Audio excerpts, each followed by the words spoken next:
આગળ સુરતની જ વાત કરવી છે કેમ કે સુરત શહેરમાં વરસાદે નગરોડ તંત્રની પોલ ખોલી નાખી છે। જી હા, કયા પ્રકારની કામગીરી કરવામાં આવી છે આપને દ્રશ્યોમાં બતાવીએ, આપ પણ સમજી જશો। પહેલા જ વરસાદમાં પાંડેસરા પિયુષ રોડ પર કઈ રીતે પાણી ભરાઈ ચૂક્યા છે આ દ્રશ્યોમાં આપ જુઓ। પિયુષ રોડ પર પાણી ભરાવાની સમસ્યા, દક્ષેશ્વર મંદિર સેવા હોસ્પિટલ પાસે પાણી ભરાઈ ચૂક્યા છે।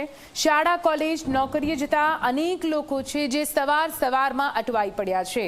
રોડ પર પાણી ભરાતા અનેક વાહનો પણ બંધ પડ્યા। મનપાની નબળી કામગીરીના કારણે વાહનોને ધક્કો મારવાનો વારો આવ્યો છે। શહેરના અલગ અલગ વિસ્તારોમાં પાણી ભરાતા લોકો હેરાન પરેશાન થઈ ચૂક્યા છે। લોકોએ મનપાની કામગીરી સામે આક્રોશ વ્યક્ત કર્યો છે।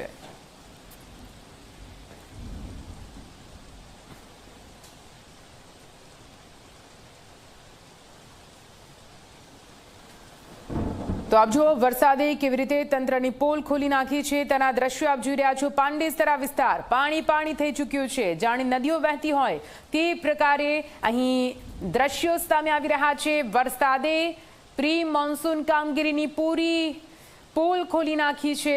પહેલો જ વરસાદ છે, આપ સમજો, પહેલો જ વરસાદ અને પહેલા જ વરસાદમાં આ પ્રકારની પરિસ્થિતિ। તો આ ચોમાસા દરમિયાન શું સુરત આખું પાણીમાં ડૂબી જશે? આ સવાલ હાલ તો સુરતવાસીઓને સતાવી રહ્યો છે। સુરત શહેરના પાંડેસરા દક્ષેશ્વર રોડ પર વરસાદી પાણી ભરાયા છે। દ્રશ્ય જોઈ શકાય છે, લોકોને હાલાકી પડી રહી છે। મેઘરાજાએ મોડી રાત્રે ધમાકેદાર બેટિંગ કરી છે અને હાલ પણ વરસાદ જે છે યથાવત જોવા મળી રહ્યો છે। ત્યારે આ દક્ષેશ્વર મંદિરથી લઈ પીસ પોઈન્ટ તરફ જતા રસ્તાના દ્રશ્ય જોઈ શકાય છે। આ રોડ ઉપર જે રીતના પાણી ભરાઈ ગયા છે, વાહન ચાલકો મુશ્કેલીમાં મુકાઈ ગયા છે। ત્યારે સુરત મહાનગરપાલિકાના દાવા થતા હોય છે કે દર ચોમાસામાં દાવા થાય છે, માત્ર કે જે રીતના મહાનગરપાલિકા દાવો કરે છે કે શહેરીજનોને આ ચોમાસામાં કોઈ પણ રીતના હાલાકી નહીં પડશે, પરંતુ મહાનગરપાલિકાના મેયર, કમિશનર જોઈ શકો છો કઈ રીતના રાહદારીઓ સહિત વાહન ચાલકો અને શહેરીજનોને હાલાકી વેઠવાનો વારો આવી રહ્યો છે। વાહન ચાલકો રોડ શોધી રહ્યા છે અને બીઆરટીએસ કોરિડોર જે લેક લાઇનમાં જે છે વાહન ચલાવતા નજરે પડી રહ્યા છે, કારણ ક્યાંક ને ક્યાંક ખાડો હશે તો અકસ્માત સર્જાઈ શકે છે। અનેક વાહનો જે છે રસ્તા પરથી જ પરત ફરી રહ્યા છે। ત્યારે સુરત મહાનગરપાલિકા માત્ર ને માત્ર દાવા કરતી હોય છે અને આ દાવાઓ અહીં નિષ્ફળ સાબિત થઈ રહ્યા છે। જોઈ શકાય છે આ સુરત શહેરનો એક વિસ્તાર નહીં, પરંતુ ઉધના હોય, પાંડેસરા હોય કે પછી ભટાર હોય, શહેરના અલગ અલગ વિસ્તારમાં વરસાદી પાણી ભરાવાના દ્રશ્ય હાલ સામે આવી રહ્યા છે। આ જોઈ શકાય છે, એક બાદ એક વાહનો નીકળી રહ્યા છે, ધીમી ગતિએ વાહનો જઈ રહ્યા છે, કારણ જે રીતના પાણી જે છે ભરાઈ ગયા છે। શાળા કોલેજે જતા વિદ્યાર્થીઓ હોય કે નોકરીએ જતા લોકો હોય, તમામ લોકો અહીં અટવાઈ રહ્યા છે। આ પરિસ્થિતિ સર્જાઈ રહી છે, વાહનો બંધ પડી રહ્યા છે। આ બાઇક ચાલક નોકરીએ નીકળતો હશે અને વરસાદી પાણી ભરાઈ જવાના કારણે બાઇક બંધ પડી ગઈ છે અને ધક્કો મારવાનો વારો એમને આવ્યો છે। મહાનગરપાલિકાના લીધે અનેક વાહનો પાછા ફરી રહ્યા છે, ક્યાંક ને ક્યાંક તેમનો વાહન પણ બંધ ન પડી જાય। વાહન ચાલક છે, આપણે જાણીશું।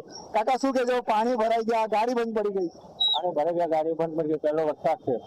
શું કહેશો, દર ચોમાસામાં પાલિકા દાવા કરે છે? કઈ નથી, 8 તારીખ ખોટું બોલ્યા જ કરે છે। બિલકુલ, મહાનગરપાલિકા માત્ર ને માત્ર દાવા જ કરતી હોય છે અને પરિસ્થિતિ દર ચોમાસામાં સર્જાય છે। શું કહેશો, ક્યાં નીકળ્યા છો અને આ સ્થિતિ શું છે?